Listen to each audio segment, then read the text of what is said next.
folks, and welcome to another episode of You Dig. This is the wrap-up for Season 3. And man, what a season this has been. This is where we began with the video presentations to go with the giant backlog of audio. So the whole thing together is approaching 50 episodes, and we have video. So, man, a great season. So many wonderful guests come to mind. All of them were. And Season 4, watch out, man. There's lots of upgrades. Today's episode is an upgrade in and of itself. This is now using Final Cut Pro. What? Spared no expense here on You Dig. So those of you on audio only won't really notice the difference, but the video folks will go, wait, well, look at here. Yeah, it's already hipper. And it's going to get even better for Season 4. I'm going to redo all of Westworld. As you see it here, you can have a different look. And some guests. Oof, I'm not going to even tell you the names yet. They're so exciting. Two of them you already know. Richard DeRosa and Wayne Bergeron are now moved to Season 4. Just to put some more firepower into that already stacked lineup. Wait till you hear who's going to be dropping by the front porch here at the Hipp's Crib in the Village. Speaking of said front porch, today is Adam Larson Day. That's right. Today we have the wonderful Adam Larson. He is the grand finale to Season 3 and a wonderful grand finale indeed. Not only an incredible saxophonist known for his tenor saxophone playing, but he can play them all. Sometimes even described as prodigious in his performance and playing abilities. He's also a great composer. I love the way he writes. And he is a very prolific author and educator, putting out some really cool items for music business and learning all about the sometimes pretty frightening landscape that is the 21st century music business playground. It's some scary stuff, man, but Adam's out there to help, and help he does. So on this episode, we're going to go deep into all of those subjects. So why don't we just do that? Ladies and gentlemen, let's dive on in. Here comes Adam Larson. Ladies and gentlemen, it's Adam Larson. Wow. I can't hear myself. But can you hear? All right, Adam? Yeah. Damn. Settle down. It's crazy, man. There's so many fans of tenor saxophone and music business today that, they're starting to settle down. You know what I had to go through to get the permission from the Chicago Fire Department to have 4,000 people in this duplex. There they go. Wow. All right. Hey, look, man, it's Adam Larson. Full disclosure, I always like to mention, if I do have the honor of already knowing somebody, and in your case I do, it goes all the way back to our judging the Monterey Jazz Festival together. Bob Mincer, Jeff Hamilton, all that. Who were the cats that were on? Because I just met them briefly, and I've forgotten the names. Some of those great guys who were on the van with us. Yeah. The cat who was on the switch the whole time. Who was that?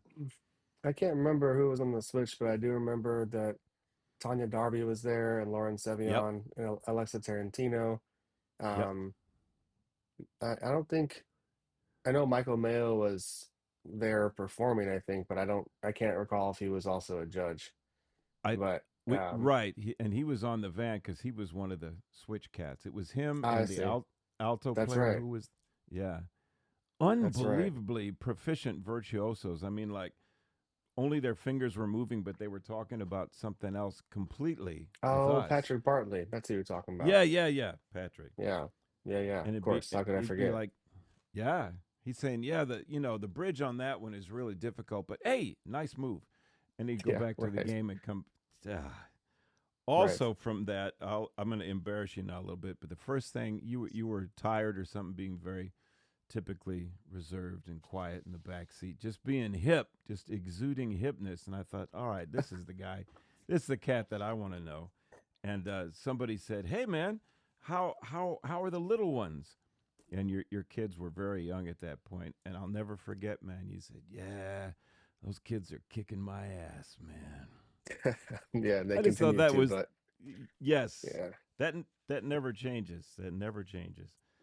But no. I thought that was the hippest parental thing I've ever heard. Kids are Just being honest, you know. right. I Yeah. know. That's the deal. So, well, if you haven't figured it out already, the format of this podcast is starting to quickly morph into instead of the word comedians, use musicians or creatives in cars getting coffee. Is kind of the format. So just a low key hang.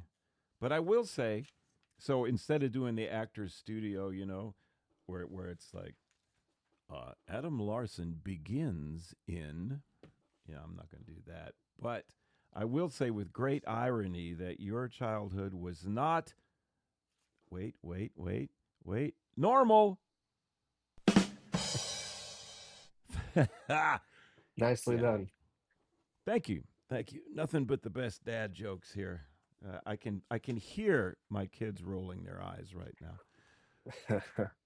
So in Normal, Illinois, you did not have the normal upbringing, man. You had like mom and dad are musicians. Your dad's turning you on to the whole concept of music business, uh, and you were in all these incredible groups in high school.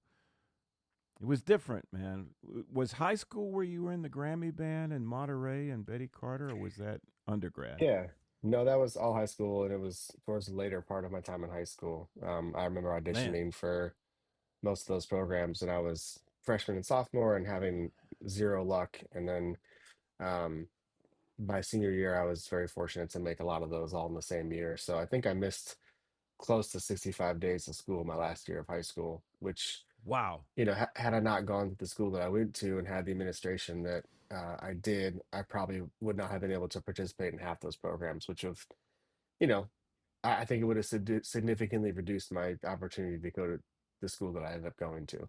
So I'm very grateful Right. yeah, to my administration that I had when I was in high school. How fortunate is that? Was it actually like an arts magnet, or was it just a very understanding? It was an academic it's an academic magnet, but it's a lab school of Illinois State University. So, Mm, a lot of my classmates, including myself in certain subjects, would do dual enrollment and you can get college credit. But I kind of laid out my claim when I was a freshman because they had like a pretty strict no headphone policy. And I remember just going to the principal, this guy Jeff Hill, and saying, "Hey, we have people wow. that want to be D1 athletes or they want to go to Harvard or whatever. Like I want to be a D1 jazz musician. So I want to wear headphones and I promise you all I'm listening to is jazz. Can we make a deal? Ah, You know? nice. And so Yeah. he was super cool. And like that kind of flexibility translated into me being able to, like I said, go and do these programs. So yeah, like my senior year of high school, I did Next Gen, Young Arts, no, Next Gen, the Grammy Band, Jazz Band of America, Betty Carter Jazz Ahead. It was a lot of Man. stuff, so that was really important for me for a lot of reasons, but not least of which Yeah. just getting to work with other people, that were Oh, amazing. right. Very, the highest level like-minded people your own age. That's gold right there. For sure. That's and then not to mention the mentors. Who were some of the cats who ran those programs that were your mentors at that? Yeah. Well, the Next Generation Band was the director was Paul Contos, a Good great old guy, Paul. Yeah. funny demeanor. It's like just really good with that age range too.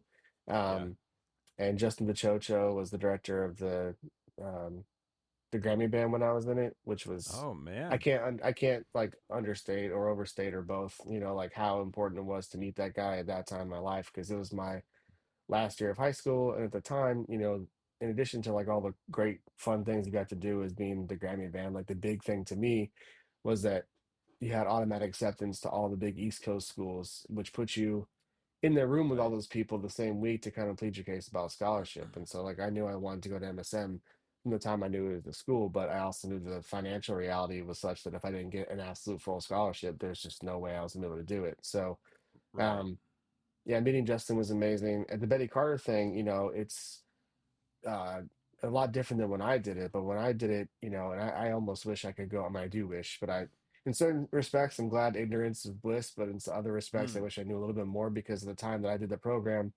I was 17, and the faculty was Carmen Lundy and Mm. Winard Harper, Curtis Fuller, uh, Oh, Dr. Billy Taylor. I mean, wow.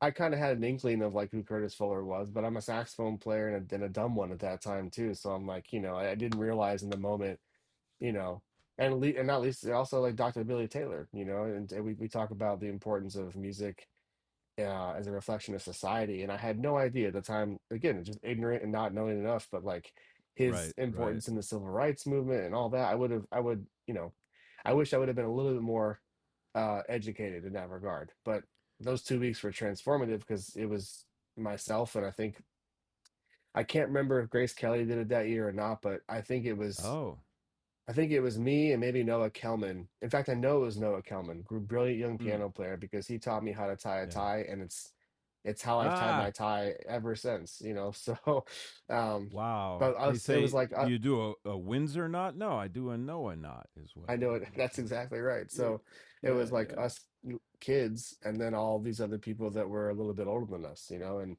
um, so that being in that program was amazing with those mentors.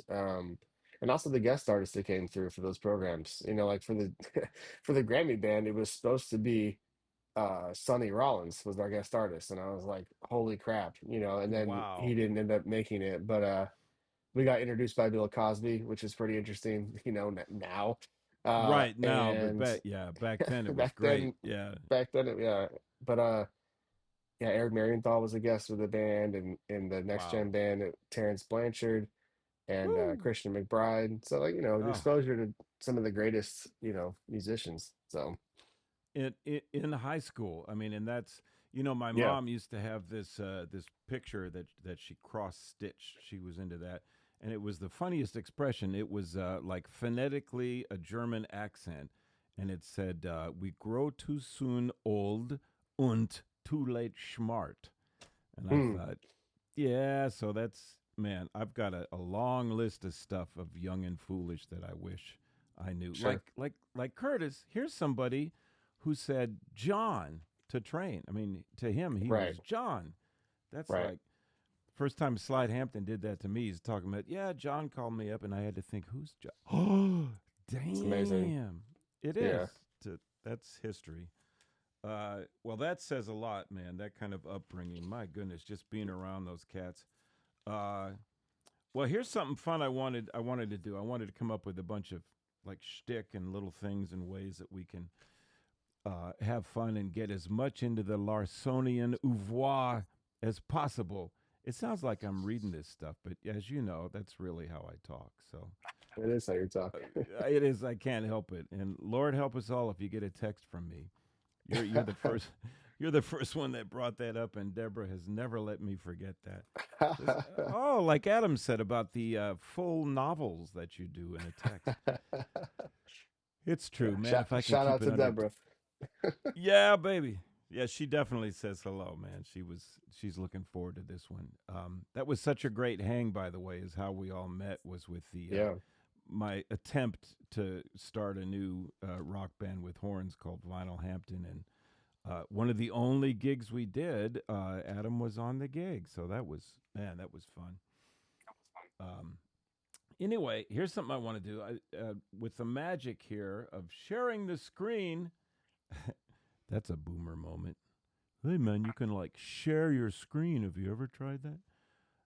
We're going to share the screen and go right to adamlarsonjazz.com. That's the URL because not only the word prodigious is batted about for your playing and your writing, and I'm going to get into that specifically because I think that's a great word for it. But along with that, your insights into the music business world and just how to do this voodoo that we all try to do is so cool. let's see. Okay, we're going to start just by diving into where the audio is. All right. Can you see it on the screen, your website? Getting there, yeah. Yep, here we are. Okay, cool. Well, let's go. Well, it's a great website in that it's easy to navigate, it's easy to read. So everybody who's thinking about a website, first off, did you create this yourself or did you hire somebody? What's the deal? I use Squarespace, so this is one of the templates that's available to you. Yep. For better or for worse, I don't know anything about coding, and I'm not in a position in my life, season of life where I where I choose to learn how to do it. Right. This is something, years ago, Steve, you probably remember, but when I was like maybe a freshman or a sophomore in college, so 08, 09, there was the jazz musicians website was this company called Dynamod, and everybody had a Dynamod website because it was like idiot proof Oh, and you right. could use it. So Squarespace is so much more powerful than Dynamod, but I was moving from a Dynamod platform and I wanted something that I could, you know, have a little bit of customization, within my limited knowledge, but it's very powerful. So like I I try to keep it clean. I need to do a better job of updating it, and that's just something we can talk about too, maybe. But yeah, to answer your initial question, Yeah, yeah. a little bit of both. They give you the template to work with, and you can kind of customize it to your own liking.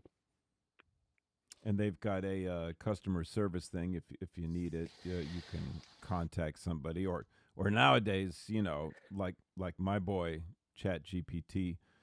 Me and Chat GPT, we got a thing going on. We both know it's Nice. wrong, but it's much too strong. Yeah. Oh yeah, Well, man. So I there's. look up. Go ahead. No, I was just gonna say, yeah, you could ask Chat.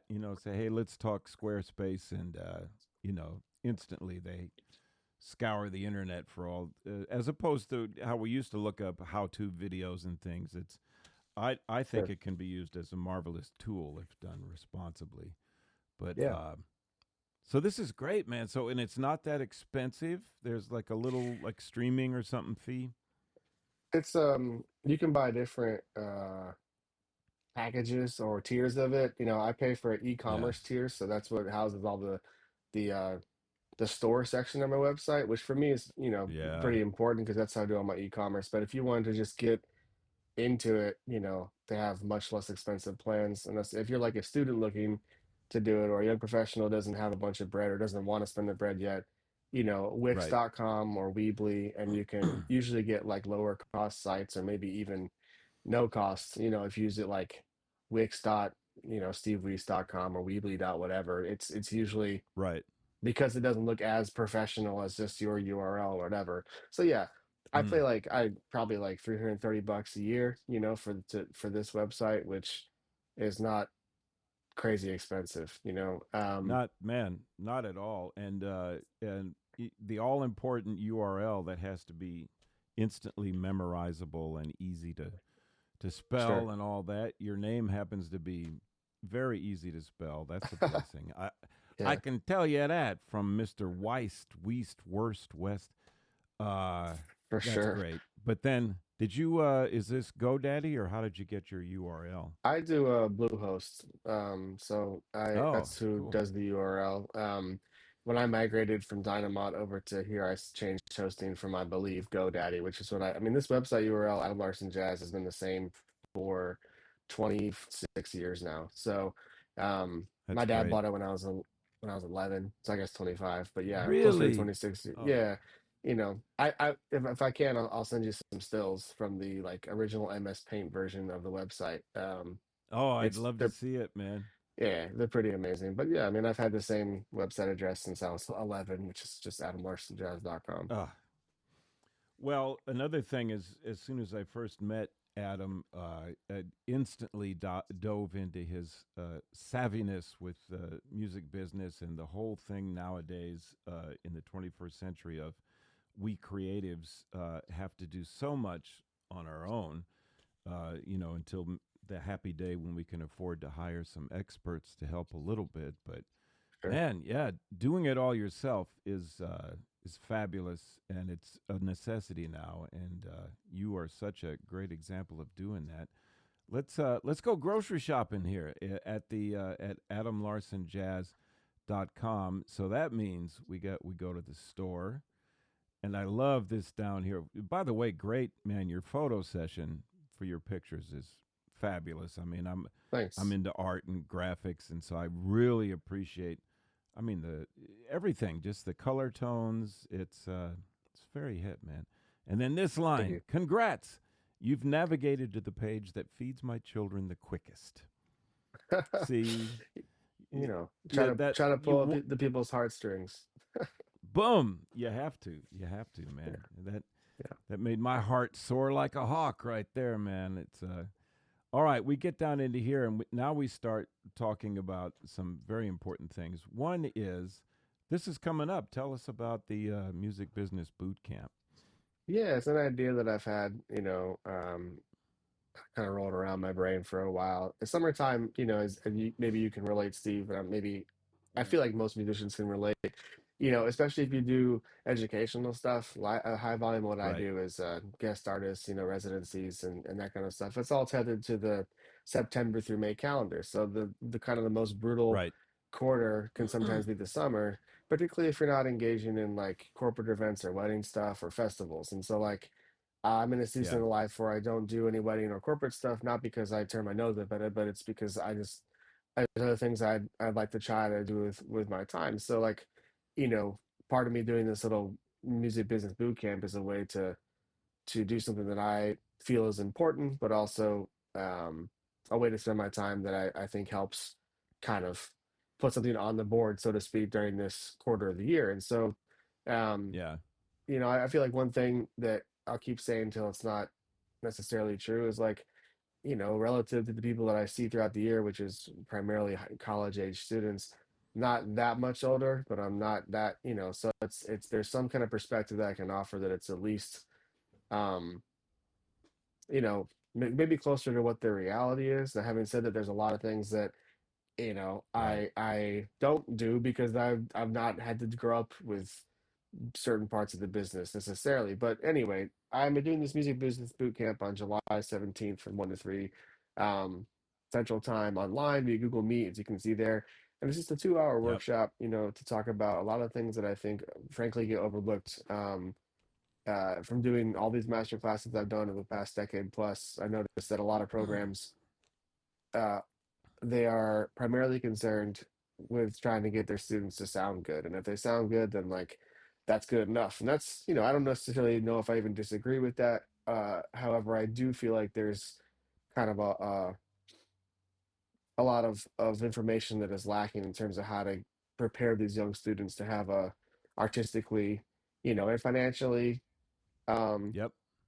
a fruitful, career. And so this is little, 2-hour workshop that kind of walking through a bunch of things that I think you can consider alongside becoming a great musician, you know, um, Mm-hmm. and the things that I've been thinking about now since I was 15. So that's, 21 years of experience at this point, getting better at it, trying to keep up with current trends. Like I said, there's a whole the music world and how you make money is very big, and there's a lot of different ways to go about it. So, I'm Right. not the guy to talk to about like targeted ads for Instagram and all that kind of stuff. Like I have people that I would refer you to, but there are some Right. other things Right. that I've done that I know I've had some good success in. So this is what the workshop is really about, is just to, offer up some perspectives, some things you can do each day, some real tangible things to consider. And I found that doing Yep. these kind of individual consultations over the years with people, that the baseline of education for most of the stuff you see on this flyer, which is not everything we'll talk about, but it's certainly a good start. The education for that is not anywhere near up to speed as it is to play over like, 251, which is what we're talking about, as an Right. example Right. a lot of the time. Yep.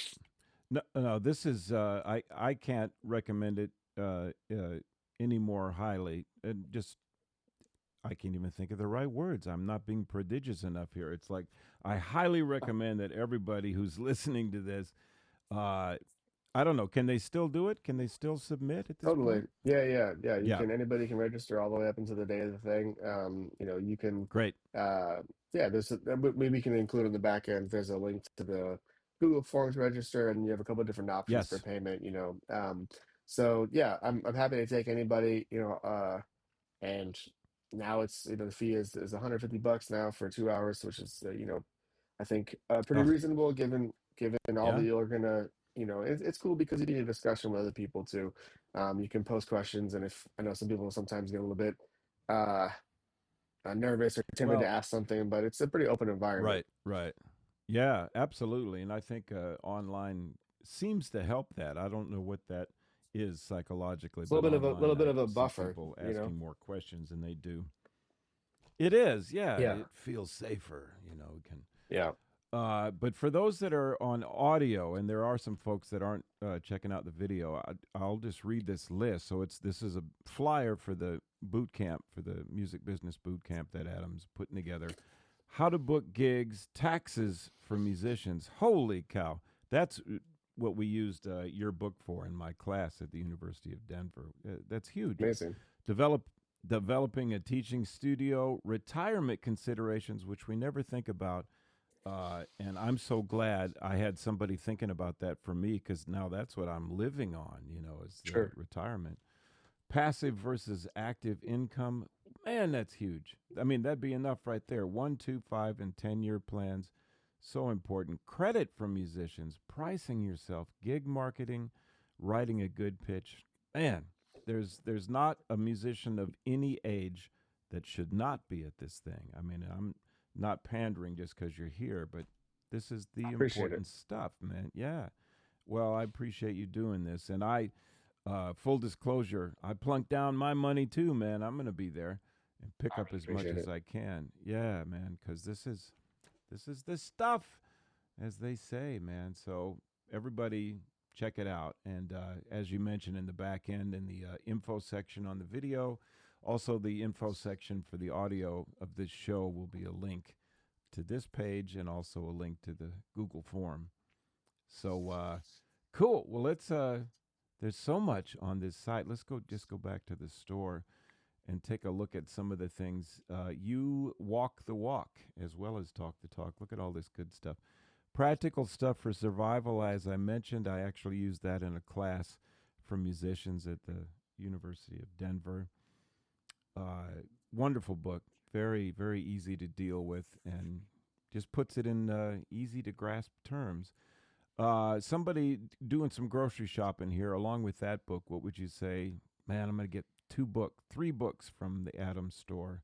What do you Yeah, well, I suggest for think the them? most universal one is that one, the business one, but also there's a vocabulary book somewhere in that store called Conversation Starters. And that's essentially a lick book, but hopefully with a little bit more thought, put into it. Right. There's There it is. There it these, is. yeah, there's 16 different chord progressions and at least 10 lines per progression. Five of them are like more standard bebop range, five of them are more intervallic in nature. And it kind of speaks to the things that I talk about or have found myself talking about in lessons quite often. So I tried to put together a thoughtful, batch of licks essentially that you could practice and implement into your playing. Those are the most Yep. universally, accessible, depending, whether you play saxophone or trombone or whatever. There are a lot of saxophone specific, books on there, but all the A2 books as well, they come in as you see different transpositions. So, but Right. like Right. that one, then Left Hand March and, Look Mom, One Hand, that's a book of, etudes just to be played with the left hand of the saxophone. So you're probably not gonna, Wow. you might not get as much out of that as a trumpet player, but Right. it's, Right. it did pretty well. A lot of these things, man, were just they're consequences of COVID because I had Yeah. at the time my younger son Clark would only fall asleep if I drove him in a car. And so like once I got him to sleep, I would park and I'd get out of the driver's seat into the passenger seat and I'd work on any number of these books. And so, Wow. like a large majority of the stuff you see in the store was written in the passenger seat of the car while he was napping. Ah, So that is um so cool. kept me Wow. from going a little bit crazy. Well, But this yeah. is great, and what a wonderfully prolific offering already here, and this, as will be discussed in the boot camp, the beauty of the passive income cannot be overstated, man. That's Yeah, it can be life changing, and I feel like that's yeah, one thing that yeah, is it's hard, right? Because like I also do think that another result or consequence of COVID is that you have an already starting kind of to move towards an already oversaturated market of PDFs and right. master classes and stuff. And now everybody's trying to get it involved in because out of necessity, right? Like, okay, there's nobody's Right. performing for 2 years, so it can be a little, I found that it can be a little bit harder to make a dent, so passive Mm, income is, I like to think about it, it's like a versus like a cash grab, right? Like if you put something out and you turn on a faucet and the water comes out, but then you shut it off, there's no more drip. Versus like, okay, if you can make a product that people know what they're gonna get in terms of the value of it, then like yeah, you may not get like a really powerful stream all the time, but if you have 10 products that are slowly dripping in the background, you know, hopefully for some yep. period of time, it's making some type of dent. I do feel like right now in my I'm looking at like, projections of how I'm going to do for the next quarter and stuff. And um, I just say passive income is something that is not necessarily ever guaranteed unless you have a royalty thing set up, which, we can talk Right. about that or not. But it's in the one hand, like you can make a lot of different ways. There's a lot of different ways to make money as a musician. On the other hand, it can become very exhausting trying to constantly uh, do the Right. next thing, you know. So Absolutely, man. And looking at it myself, way back in the last century, one of the once the studio scene kind of dried up for everybody, but the select 1% of cats, one of the only things left was teaching at a university as far as a steady income. But sure. these days, with the playing field that we now have, and with all aspects of cyber and AI and all kinds of things hooked up to the internet, this is it's a wonderful new world where you can make a living doing this stuff, and Sure. that's that's why, oh my gosh, everybody has to own this just to deal with that, because you can make a living doing this music. And for the audio folks, I just clicked on the practical stuff for survival book. That's, man, and I'll put a direct link to that in the Appreciate it. back end as well. Yeah, man, absolute pleasure.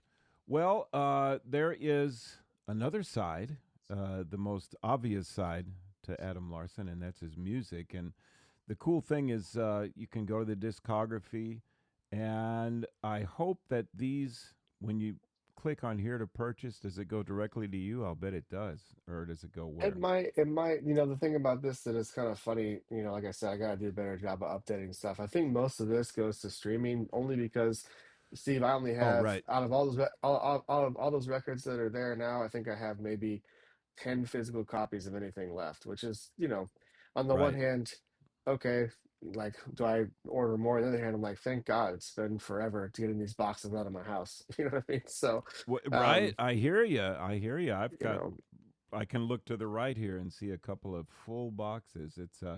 I think sure, nowadays, downloading that goes right to the artist is a, seems to be the way, if there's sure, any that recording music works. But right. as far as canvases for your painting, you're on 13 here. I mean, or at least 11 that I see. That says fabulous Yeah, stuff. And there's we're going to discuss 4 tracks in a minute that's on the sampler platter, which usually I would sure, have out by now, but I'm going to have to do that later today and put it out so folks can all listen to good. that separately. So we get more time to talk. But man, this is great music, and it's you can grab it right here and check it out. And if you want to hear something instantly, you can go to the video. There's Dana and the Cats. Who is the bass player again? That's Clark Summers. Yes, that's Clark Summers. Of course it is. Yeah. And man, just killing stuff. Great. See, I want to listen to the whole track. I shouldn't even start. Um, That's all good. Yeah, that's great stuff. Where were you guys playing here on these videos? So that's a venue in Memphis, Tennessee called the Green Room at Crosstown Arts. And that was Oh, a cool. performance from I think 2 Aprils ago. Brought down uh Clark and Dana, and then not on this track as a trio, but piano player on the gig was Stu Mindeman, who's also out of Chicago. Um, Oh, great. and yeah, that space is a really special place, and very fortunate to got a chance to play there, many times the last It couple of years. looks like a very hip space, man. That's the It's cats. very The cool, and audience is right the there. people are Yeah. there. Yeah, people that are there couldn't be nicer. So Wow. Well, that's Memphis for you, isn't it? I love me some Memphis, man. That's a for sure. beautiful, beautiful hang.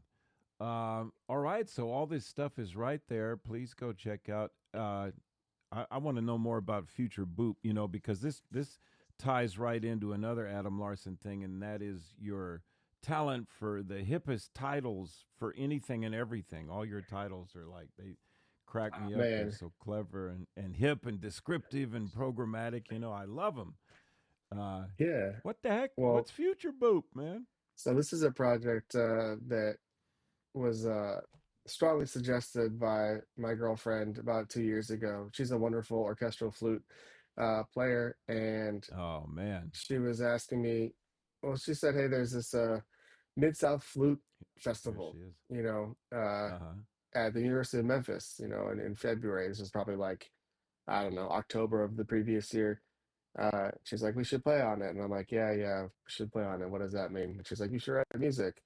And Right, because I love right. her and I thought, okay, I can probably do that. I put together some music. So this is from the first performance that we ever did, and writing for that texture was terrifying. I also felt like, I mean, probably how it is. It's like you do this enough in the jazz Yeah. world. Yeah, you have a little bit of anxiety or maybe a little bit of nerves before you play, but man, walking out in front of like arguably like some of the most discerning classical flutiers, in the region. And it R- was like walking into the morgue. It felt like right. in a way that was so intense. And I'm like, damn, but it was well, Yes. it was, It is a it That's was, a different vibe, man. That's for sure. yeah, but it was well received, Now, and is she, we oh, I'll go ahead. bet.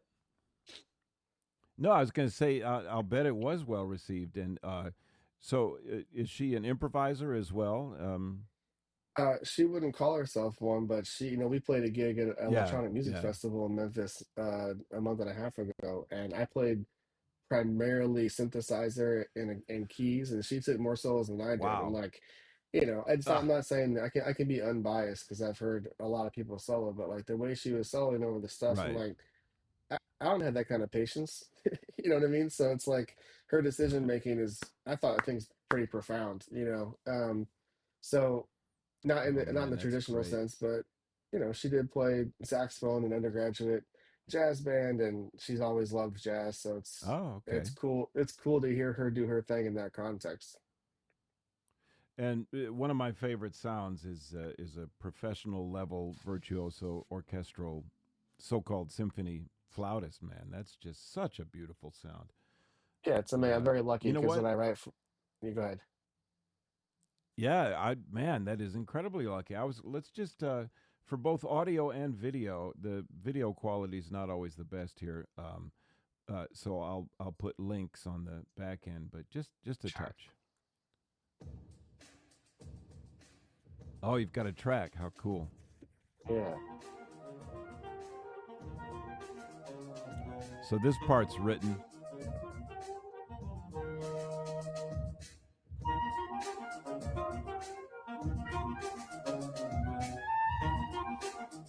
I'm getting nervous already.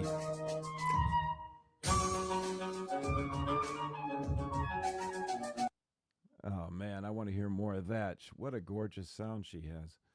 Yeah, it's Uh, great. She's great. Makes the hardest part about a gig is making sure I write something that she likes. So ah, I but hear you. I hear you. Well, that's yeah, man. She's gonna help you achieve all kinds of wonderful heights.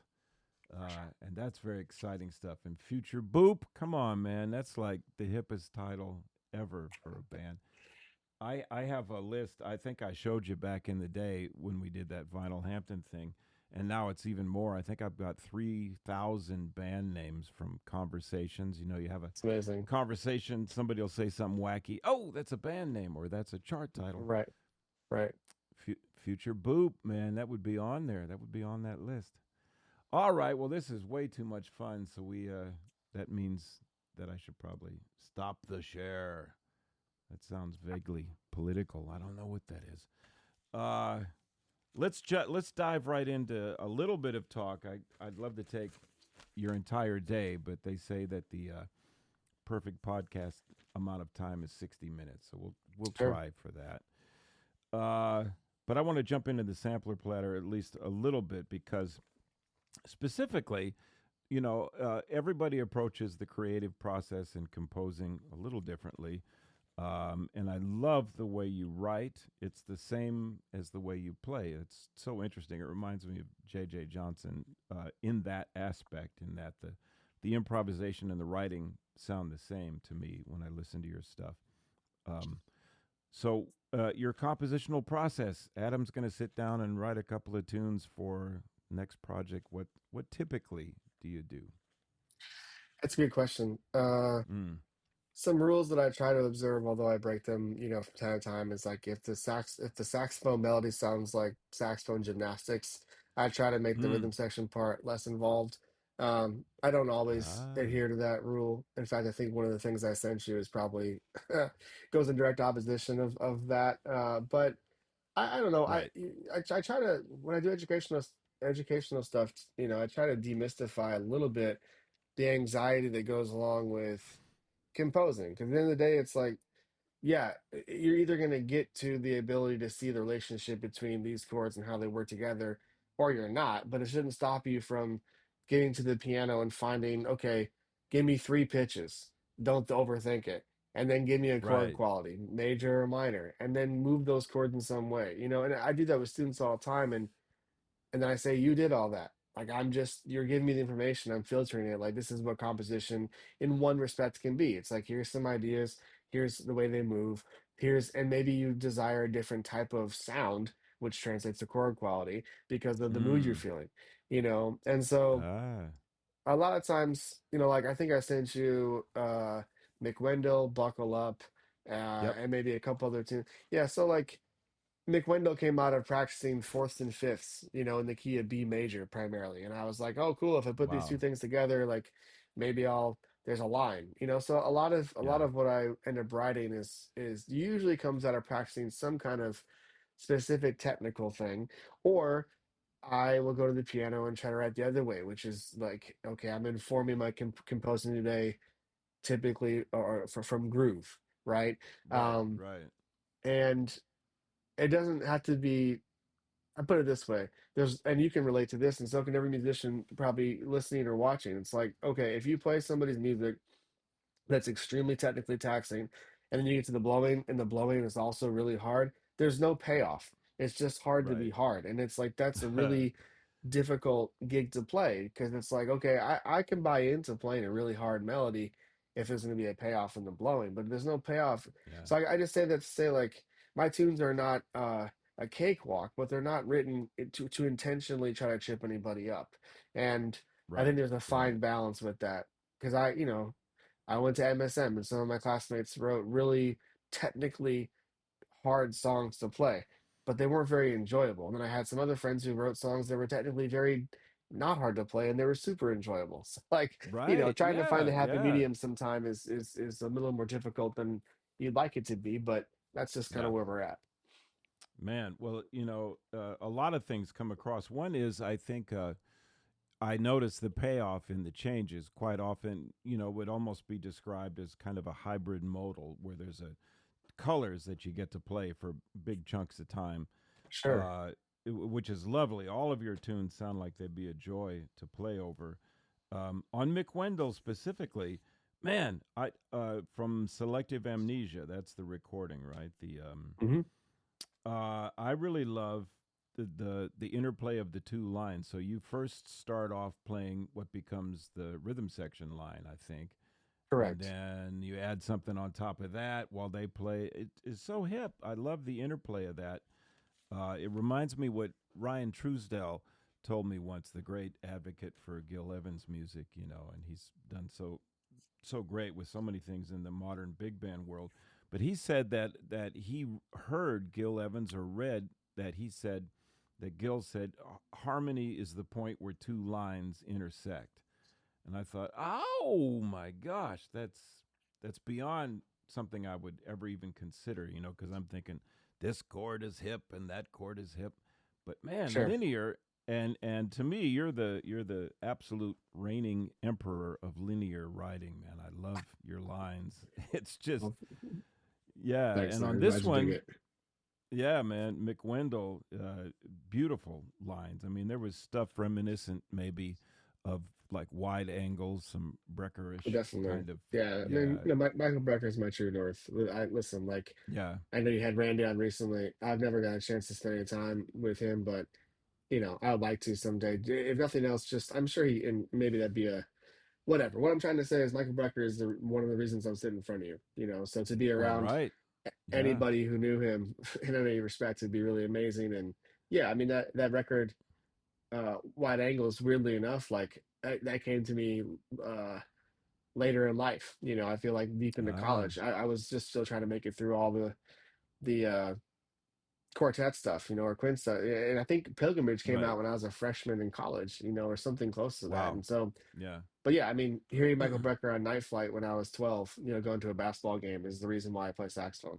So, I'm you know, hip, man. He's life changing, and it was talking about Randy on this show. It was really hard for me not just to fanboy the whole time. I had to really practice.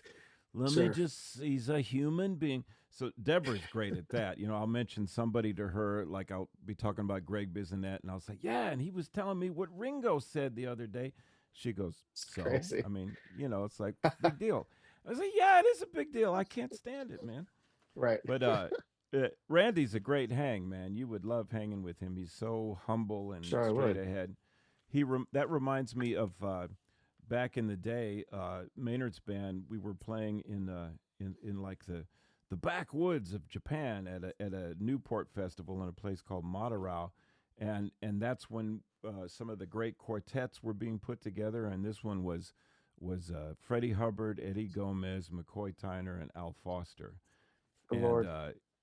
right? And so Greg Bizinet, we were out there together, and we were just freaking, man. Just everything they did, we were their shadow, because nobody else spoke English, so they had to hang out with us kids.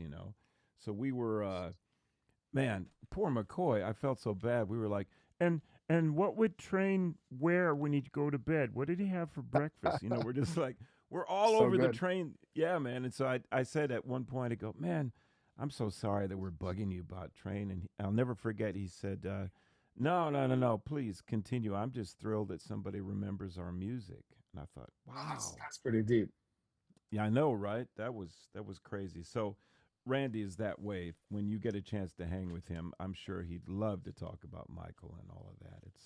Very cool. Yeah, man. All right, well let's grab one more because we are closing in on the time going Sure. away here. I loved all these, and the cool thing about asking a guest to give me four pieces, it instantly puts them in reflective career mode, and they're thinking, oh man, now what pieces can I choose? And so you chose some really really cool things. But I enjoy Buckle Up as well. So let's talk about that a little bit. I liked all of them. Sure. Um, Y- Yeah, I mean, Buckle Up is the piece that I wrote for this kind of collaborative project that brings parts of Kansas City, which is where I've called home for the past 7 years, yeah. and Chicago, which I never lived in Chicago, but weirdly enough, once I moved to New York, I started coming back to Chicago and playing the Showcase and Andy's and the Mill. And so Yep. long story short, like 6 years ago, Clark Summers and he's my best friend, and so we putting our heads together about doing a band uh, that was Chicago and Kansas City based. And so long story short, this great drummer, John Kizilarmut, who's on that track, he's from Kansas Mm-hmm. City. He came up and we put this together, this band that's two saxophones. The wonderful Chris Madsen, who's the director of jazz studies at Loyola, but's been in Man, Chicago he forever. sounds great. You guys He's really incredible. complement each other too. Yeah, I think Thank you. that's a Yeah, it's a he's great sound. Two tenors, man. I mean, damn.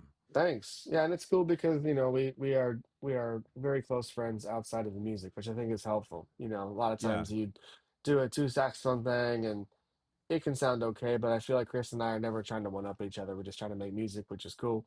Um, right.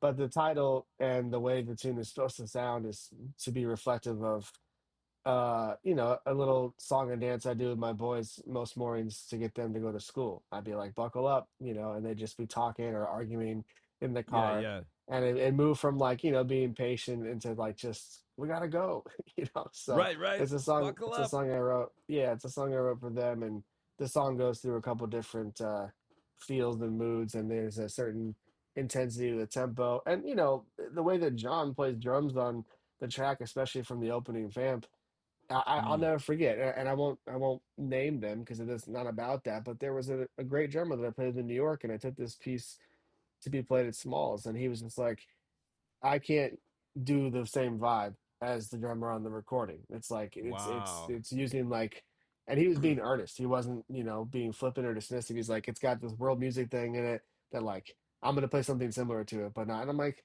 that's kind of a cool, like without saying it, it's saying like, hey, this guy's special, And I think it's Right, something too right. that is cool about this song and this project is it elevates two scenes that I think can get overlooked, especially having lived in New York forever. It's like, oh yeah, New Yeah, York is the center of the universe. It's like, okay, it is, but there's a lot of great stuff happening outside of it. And not that Kansas City doesn't have its issues, because believe me, that could be a separate podcast, probably with a beer right. involved. But Yes. the drummer that is on that record, in my opinion, he's one of one, and so I Mm, wrote a piece that tried to feature a little bit of everybody in the band, but also especially props to John. John Kizilarmut is one of the greatest, I think, to ever do it. So that's a little bit man. about that piece.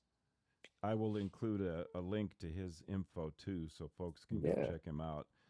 please do. You gotta tell me about maybe the coolest title of all times: Trust Fund Tinder Goblins Howling at the Moon. Yeah, man, that's all John. Damn.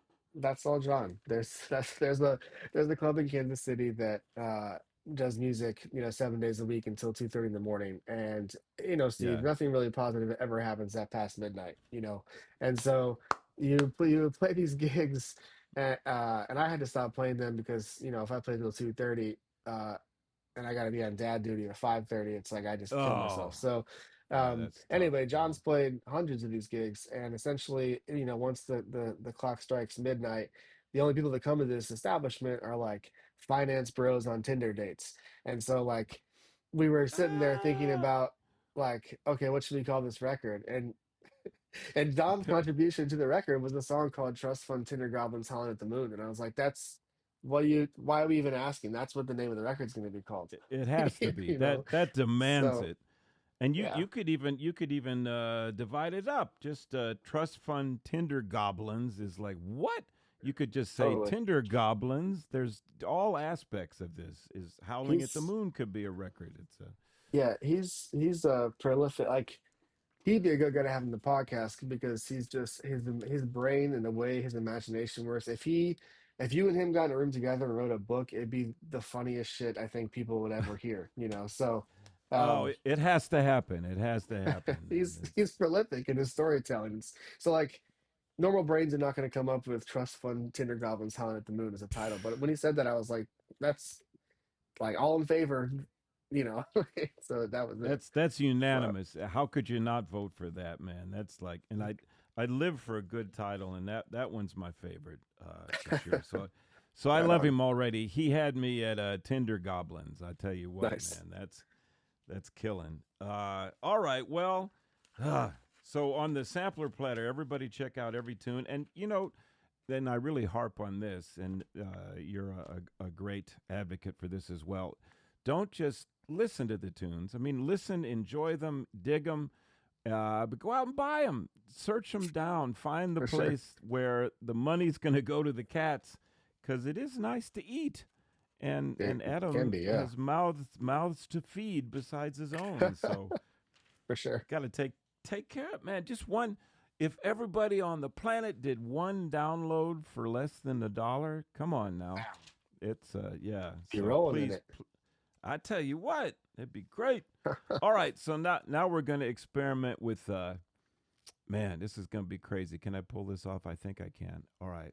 I'm positioned on the screen. We're going to see this is the next level of Riverside. They've just added images and some of these sound effects, so I'm going to try it, but uh, were you familiar with my man Stephen Colbert before he was Sure. sadly yanked from the airwaves? One of the things he did that I really enjoyed is a thing he called the Colbert Questionnaire, and he spelled. I didn't notice this until almost the last episode. He spelled questionnaire ERT like his name. I didn't even notice that. Interesting. Uh, yeah, yeah. So it was like humor within humor.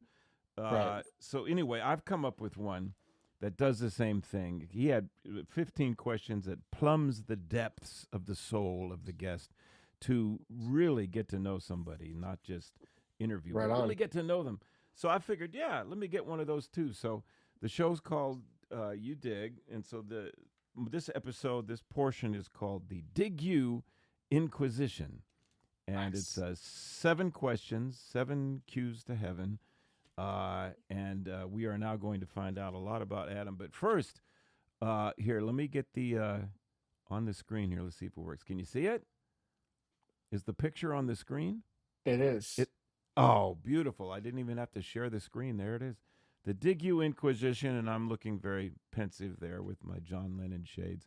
But here's the best part. Our boy Jeff Coffin, another prodigious woodwind cat, was on one of the episodes, and I was telling him about this whole thing. And at that time, I didn't know how to make the sounds run while at real time.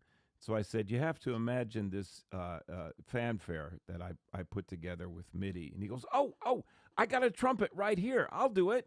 And he played. I'll just put it this way. He's an incredible woodwind artist. I'll just put it that way. It's amazing. So, and he did it twice. So I put them together and they harmonize each other. Ladies and gentlemen, here is the Dig You Inquisition fanfare composed by Jeff Coffin. Maybe if it works. Oh, let's start it again.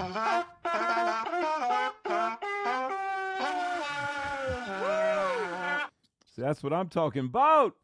That's killing. That's I It's know, gonna win right? a. It's That's gonna win a grant somewhere. if there's they need to come up with the anti Grammys or something. I don't know Yeah. that Right. the Tinder Goblin Grammys it'll win. The Tinder All right, Awards. Tinder Yeah. Awards. All right, well here they are. The first question, Adam Larson, what is your favorite superhero? Now this could be movies, comic books, or even a real life superhero. What's your Oh fave? man, my favorite superhero. Probably Bruce Willis character in Unbreakable, that movie by M. Night Shyamalan. Oh Uh, man, that's I deep. like I like that dude a lot. Uh, Yeah, yeah. I can't remember what his name was, but that's one of the only DVDs I bought, like the Blu-ray whatever version of. Right, So right. yeah, Of Unbreakable. Man, that's Unbreakable. deep. Yeah, Yeah, yeah, anything Willis played was just so hip. yeah. Uh all right then, favorite sports team or athlete. This I'm fascinated by this one because you've lived in some great sports places. Yeah, I mean, I got to watch Jordan as a kid, so that one's pretty hard to top. Yep, Not there ever you go. in the real world, but yeah, I just go Michael Jordan to keep it simple. Yep. That's like choosing Superman as as the hero. I mean, you can't get any better. It's like Right. forget it. All right, then. Since this is a creative musician, composer show, how about what is your go to record? Now, not necessarily your favorite recording, that's impossible, but this is a recording that you keep finding yourself going back to, and it's like, oh, I got to listen to that again. Yeah, What would, Songbook by Kenny Garrett. boom! That's Yeah. killing. That's like I I will, looked it up. I looked it up. I was like, who won the Grammy that year? And it wasn't Kenny Garrett, and I think it was Michael Brecker. I was like, okay, Tales from the Hudson and Songbook came out in the same, like that's what a year for jazz. They should have both won, Yeah. you know. Right. But There yeah, should be that Kenny ties. Yeah. record is sonically it's amazing. The way Tane plays on the record is like the whole band is on fire, and it's like there's a certain Yeah. understatedness to it that I just it's killing. That's I come back to that one all the time. Yeah, it's that's like a soul well. You come back to a well to renew your soul, and that man that would do it. I wonder who mixed that thing. The mix is so good. It's Yeah, I think Greg that's Calby did the mastering, which uh I can't remember who did the mixing though, but yeah, it's phenomenal. The whole record sound it's so yep. indicative of like Warner Brothers mixed jam stuff, or Right. Warner Brothers mixed sessions through the 90s. It's like all the Yeah. Redman records, like all that stuff sounds so great. Yeah, there's a lot to be said with just the quality of the recording and how pleasant it is to listen to, even discounting the notes and what's going on. And there's some albums that nail that, and Sure. that's certainly one of them. Okay, what is streaming at Castle Larson? And I'm sure this might change when the kids are listening, but Oh, what's yeah. streaming? Yeah. TV wise, you know. Oh, TV wise, right now Yeah. my girlfriend and I are watching the show called The Rookie, which is an older show, but it has Nathan Fillion Oh, in it. Um, oh, cool. and but prior to that, I was trying to think about. I did Stranger Things this year. I had never watched any of it, and got Right. through all of it. Um, Wow. there was a thing on Hulu called High Potential, which has Oh, I don't uh, know that one. yeah, it's cool. I think it stars Ashley Olsen. She was in Always Sunny in Philadelphia, and it's Right. like a Right. detective show, but she has like intense OCD, but it allows her to like solve crimes and like a superpower. So that was kind of Wow. cool. Yeah, those are like three of recent memory that I've enjoyed. Yeah, that's it's always a twofold reason for that question. One is it's fascinating to see what cats are into outside of their Of genre course, of specific content, but also I learn about new programming too to check out. of So course. I'm gonna check that one out. Okay, now we get deep once again. Adam Larson's favorite season of the year. Oh man, probably fall. Because my Yeah, allergies aren't completely off the charts. I don't like it. I've lived my whole life in places that have horrible winters, and I guess that's just my life. But right. yeah, I don't dig that. I don't dig the brutal hot. I like the fall, leaves coming down and all that. So I'll go Oh, with fall. it's the best, man. That's mine too. And allergies have been a hindrance to me my whole life, man. And it's Terrible. the worst thing you can take. But the only thing that works for me is Benadryl. And so I'll Oh have a yeah. couple of those, and then I'm dead. I'm gone. Then I'm you're like a out. zombie Yeah. boy. Yeah, the You whole should day. try you should try Xyzal if you haven't, because that's done wonders for Xyzal. me. Xyzal. Wow. Yeah. See Yeah. the stuff you learn on the Dig You Inquisition. I'm going to write that down. So, it's fun, but if we're not careful, you just might learn something at the Dig You You. might learn a thing or two about a thing or two. There it is. There it is, man. That cat, because of that commercial, he redeems himself for Whiplash. Every time I see that commercial, I go, "All right, he's okay. He's good." Yeah. We'll leave Also, J.K. as Simmons alone. I know, right? We'll cut him some slack. He's doing Right. okay, but the Peter Parker's Perry White, I can never remember that newsman, J. Jonah Jameson or something. He plays that cat too on Spider He Man. does. You're right. Yeah, he's great. All right, then. Here's an interesting one. Number 6, favorite ice cream. Oh man, Van Leyen, this ice cream place that I first had in New York. I don't know if they're from New York, but they have Mm. this ice cream. Like as I've gotten older, dairy has messed me up. So they have a non-dairy Ah, option called Planet Earth that looks like Earth. It's like bright blue and has green throughout it, and it's my absolute favorite ice cream. oh my gosh, that sounds great. It sounds Yeah. bright blue with mint chips. What kind of chips Well, is no, in? no chips. It's just like bright blue and green, like it's like pistachio and Oh, the it's like it's cashew butter. It's not real ice cream, so like it tastes wow. actually very good, I think, for what it is, and it doesn't hurt my stomach. So win-win. See? Boom. That's a double win right there. And what was the name of the ice cream place? Van Leeuwen, like I think it's spelled Leu uh, Ween or something like that. They have different. You can go to like Whole Foods Man. and you can get a pint of it. I don't know if you get the Planet Earth. I thought it was discontinued, and when I was in New York to play Smalls in May, Yeah. I went to Van Leeuwen on 84th or whatever, and I said, "Hey, you guys don't have Planet Earth anymore, do you?" And the cashier was like, "Yeah, we do." And Oh, she thought she wow. must have thought I asked her like, "Hey, like, can I cut off my arm?" So I was so surprised. Right. It's like, thank God, this is the Wow. greatest. I'll send you a picture, man. I took a picture. I Oh. was like, they have it, So Oh man, Planet Earth, man. I want some very badly right now. That sounds so yes. yummy. Man, that's killing. The weirdest answer for this portion of the Dig You Inquisition came from my dear friend Ryan Davidson, an incredible guitarist, and he's from Canada. And he was in one of my 1 o'clock bands that I directed that got Grammy nominated, and also he's the guy who recorded all the Vinyl Hampton stuff. He actually came up with the name, Vinyl Hampton, Nice. which it's a hilarious name. Uh, and his favorite ice cream, without blinking at all, without missing a beat, he goes, "Oh, of course, Tiger ice cream." And I thought, what's that?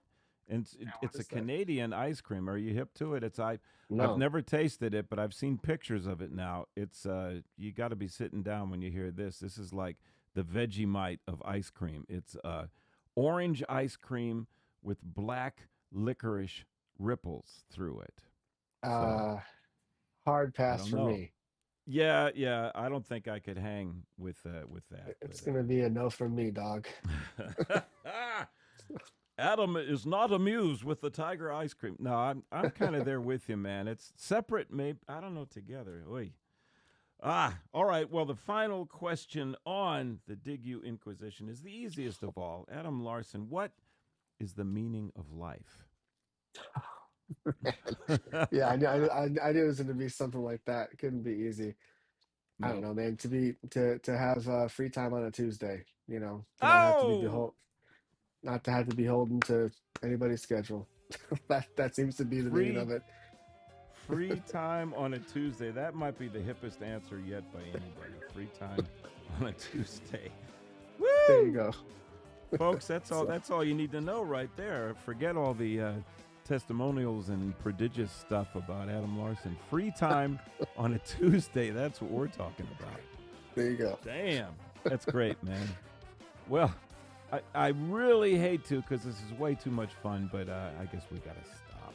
But Yeah, well, thanks for having me on. I appreciate it. oh, man, truly my pleasure. What a blast. And next time you're in Chicago, the first 5 pints are on me, and we'll take it from there. But Awesome. Thanks a lot, Steve. I'll see you soon. all right, man. Thanks so much. Bye Okay. bye. Take care. Bye. Whoa! I told you that was going to be a fun one. They are all fun, and we have come to the end of season 3. But you know what? It's not even going to look like we're gone because there is such a wonderfully massive, a deliciously massive amount of content that is now stored up here at UDig. That I will be mining all throughout the summer, all the cool episodes that we have, and creating shorts and ads and all kinds of fun stuff, as well as some solo efforts, some soapbox things. Oh, there'll be a lot of stuff happening. And if you are on the newsletter, if you have subscribed for that, then you're going to be getting all kinds of fun stuff every week. So it won't look like we're gone. But season 4 will begin in September sometime, probably late September. And as I teased already, the lineup is fat, man.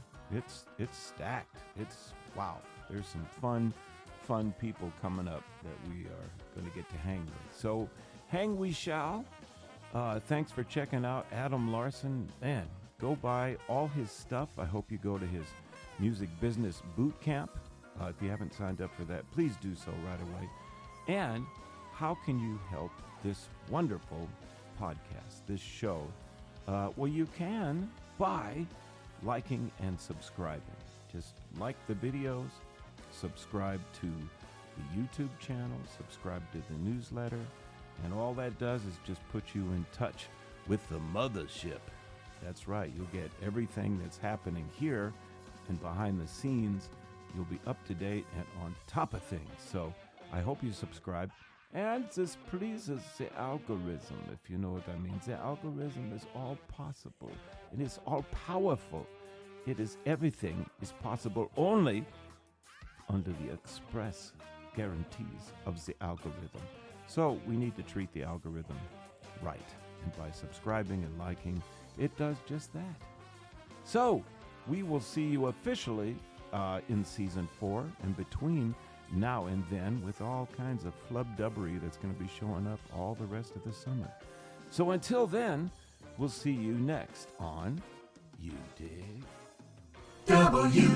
WCBC World. You Dig is a production of World Productions 2026. Wow, man. That might have been the best one ever. Well, thanks, man. You know, as you know, I've been in the shed, but Yeah. this is the end of season 3, so Right, I really right. wanted to bring it, you know, and be perfect. Oh, wait a minute, man. See, you're not perfect. It's What? not perfect. You're never perfect. Wow. You know, as soon as you think you're perfect, that's the end of the game right there. Man, well, all right, that's deep, but it's also like a downer, man. I know, you know, the truth hurts, man.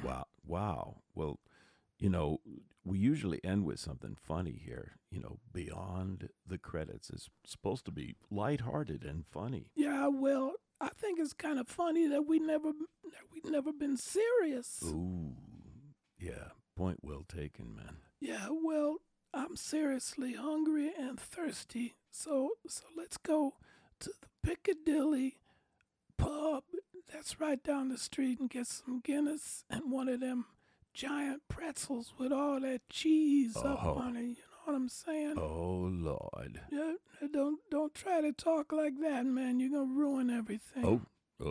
Sorry. Okay, well, dig. Let's go eat and get some Guinness. Oh yeah, man, perfect. Dewey and Fred,